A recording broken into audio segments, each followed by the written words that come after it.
Good evening, and thank you so much for joining us here at the First Alert Desk.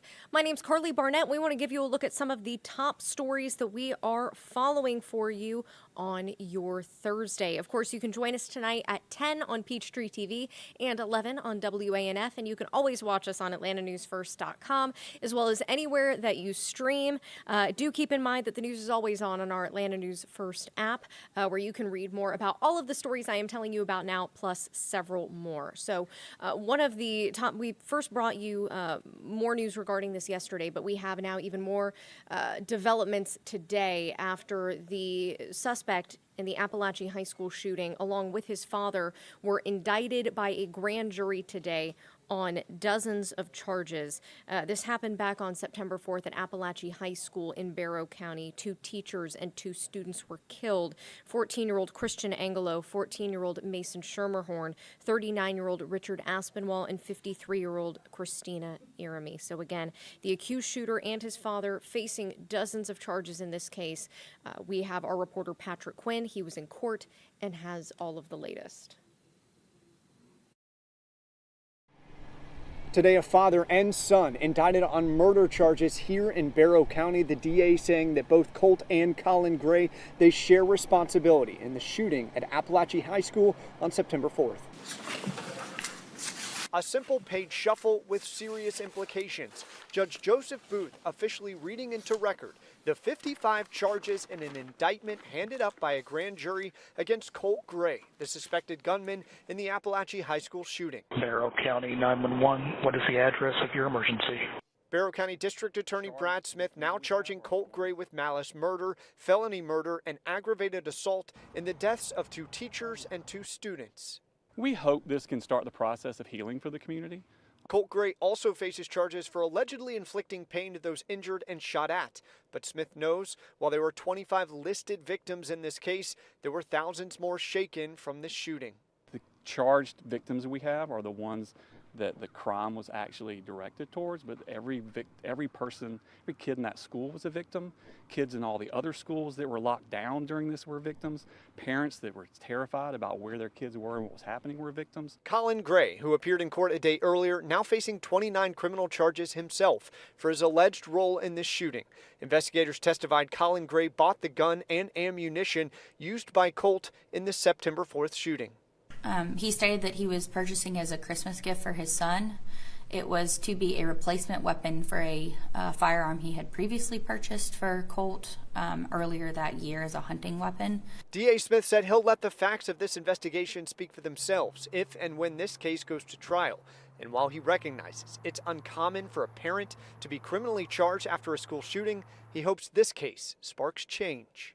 Hopefully everyone in America will look at what is happening, look at the facts when they come out, especially at trial, and realize the things that we can do individual level to stop this violence from happening. And while we're still waiting to hear back from the attorney of Colin Gray, the attorney of Colt Gray told me no comment when I asked about the indictment and the charges filed today. Now, both Colin and Colt Gray, they're expected back in court here on November 21st. From Barrow County, Patrick Quinn, Atlanta News First. Now, this next story that I want to bring to you, this is one that we've been following here at Atlanta News First for years, and I know that I actually reported on potential developments last year when they were talking about what they were going to do with the former site of the Atlanta Medical Center. It was a level 1 trauma center, a hospital in downtown Atlanta, and it shuttered in 2022 after Wellstar cited financial concerns. So there are now major redevelopment plans. These have just been unveiled for the former site of the Atlanta Medical Center. It will soon be used for housing and shopping, and they say this will bring a lot of growth, like new jobs and new homes. However, not everybody who lives there is on board with this plan. Our reporter Chelsea Beimfor explains.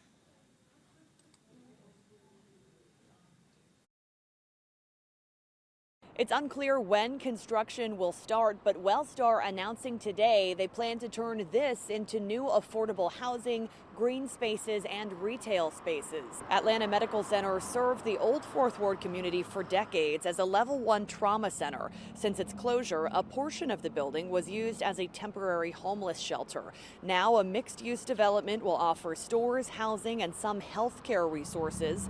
Atlanta Councilman Michael J. Bond says the redevelopment will help expand and improve our city, but some neighbors fear that the project will continue driving up prices and forcing them out. It's going to add to the vitality of what is already a dynamic part of town, Old Fourth Ward, and Midtown. So I think the energy it's going to bring is just going to help to grow downtown Atlanta even more. You can see they're trying to move everybody who's low income out the neighborhood.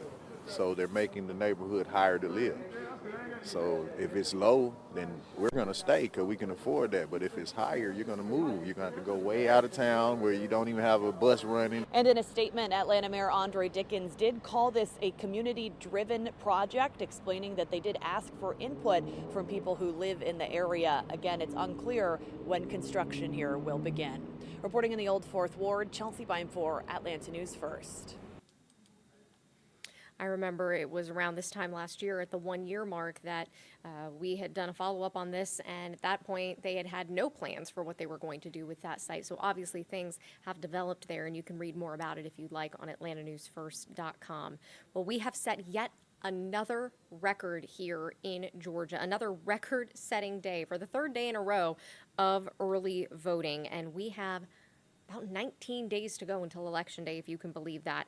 And in the meantime, a judge has struck down some new rules that were recently passed by the Georgia State Election Board, saying that only the state legislature could make these kinds of changes, like mandating a hand count of ballots. That was a big sticking point. Our political reporter, Doug Reardon, breaks that down. The judge made that decision here yesterday, just 30 minutes after closing out the hearing. I'm political reporter Doug Reardon from the Fulton County Courthouse.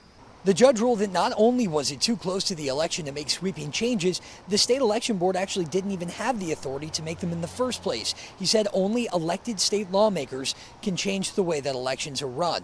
The board's 3 Republican members had tried to push through changes, including mandating hand counts of ballots and allowing clerks access to previously unobtainable information before certifying results. Election Day is November 5th.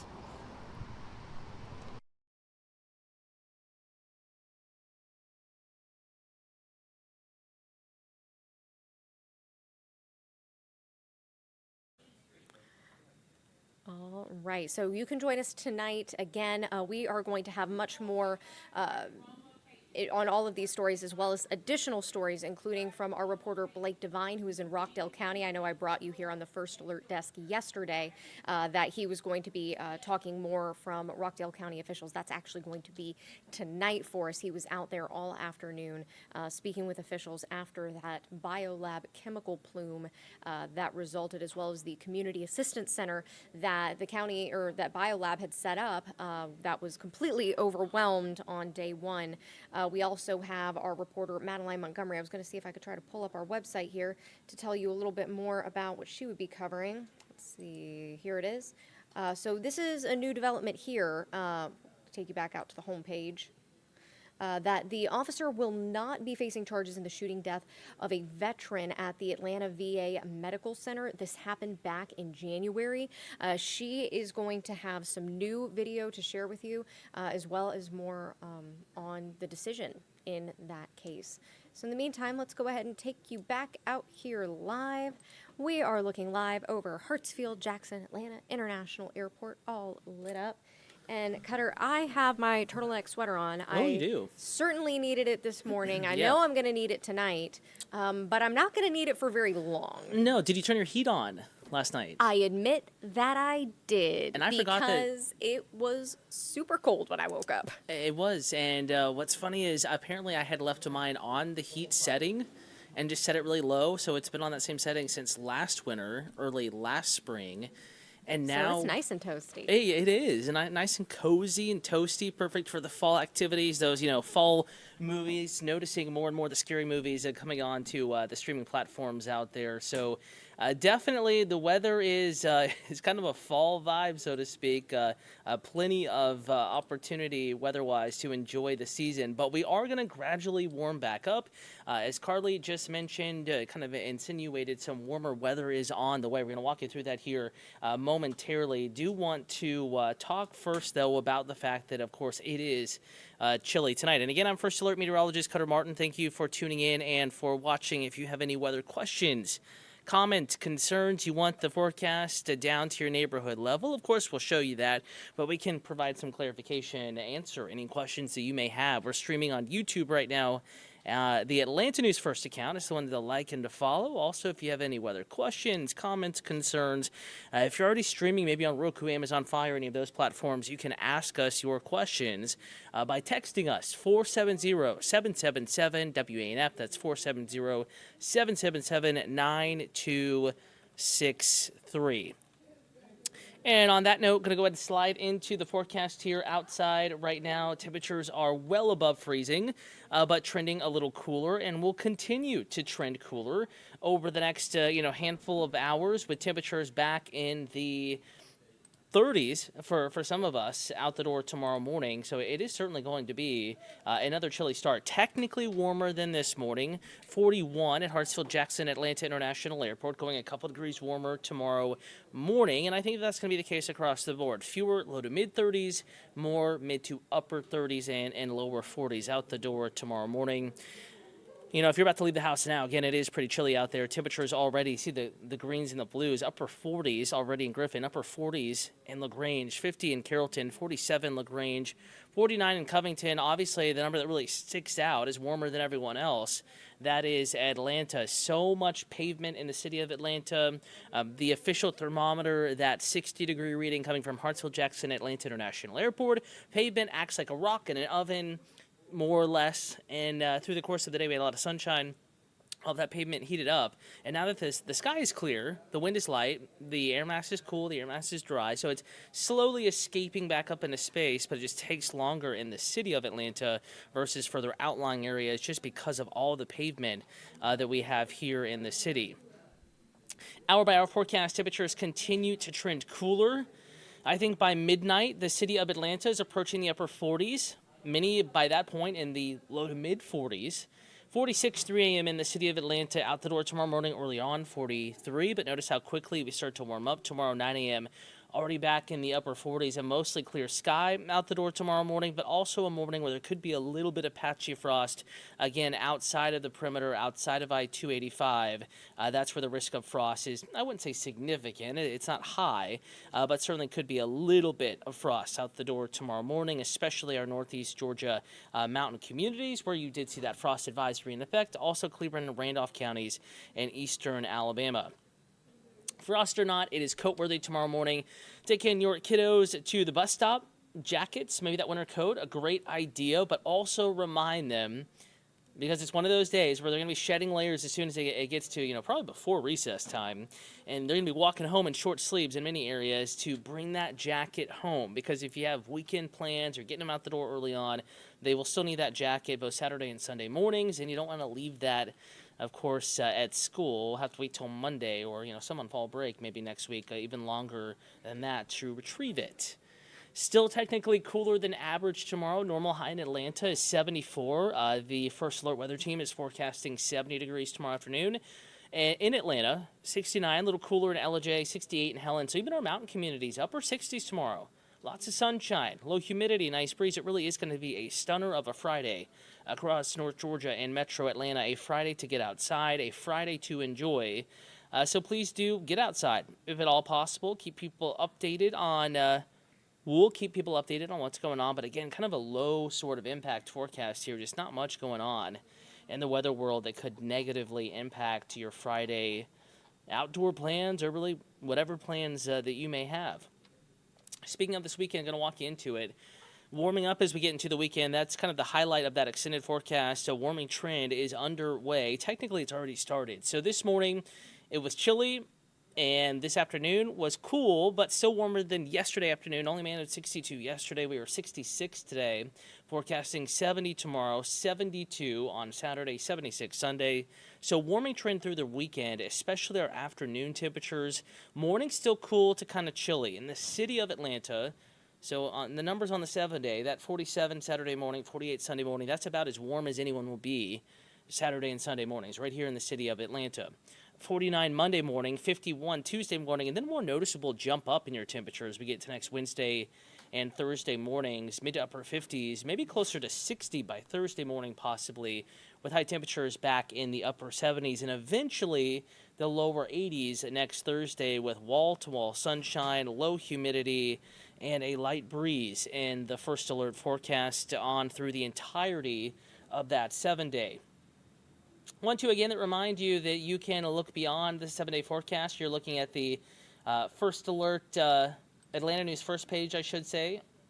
All you have to do is click on the top bar there where it says First Alert Weather. Latest forecasts and discussion, current conditions, all of that at atlantanewsfirst.com. And much like on our website, you can also get the next 10 days, the outlook, the forecast, in the First Alert Weather app. And we'll be keeping you updated. For those wondering about Halloween, in fact, we can go ahead and step a little bit further here into the future. It looks like it's going to be a warm lead up to Halloween. Much of the central and eastern United States is shaping up to be warmer than average. So the deeper the reds here, the more confident forecasters and meteorologists are in a warmer than average scenario, warmer than average weather occurring leading up to Halloween. Now, there are other signs that right as we approach Halloween, we're going to kind of end that warm spell and maybe bring a new fresh batch of chilly air back into the eastern and southeastern United States after, areas further north and west experiencing the cooler weather earlier. So timing is everything. As that front move through on the 30th, the 31st, the 1st or 2nd of November, wider window right now. We're working to fine-tune those details when exactly it arrives and how cool it gets behind that next front. And we'll keep you updated like right here on Atlanta News First. Plus, also join us tonight at 10 p.m. on Peachtree TV, Atlanta CW affiliate for the full hour. And then we're back on Atlanta News First, WANF, for the 11 o'clock stretch. We'll have an updated look at the forecast. Don't anticipate too many changes, but tune in. We'll give you the latest current temperatures and your out-the-door forecast, latest news headlines as well. Again, all of that starting at 10 p.m. on Peachtree TV.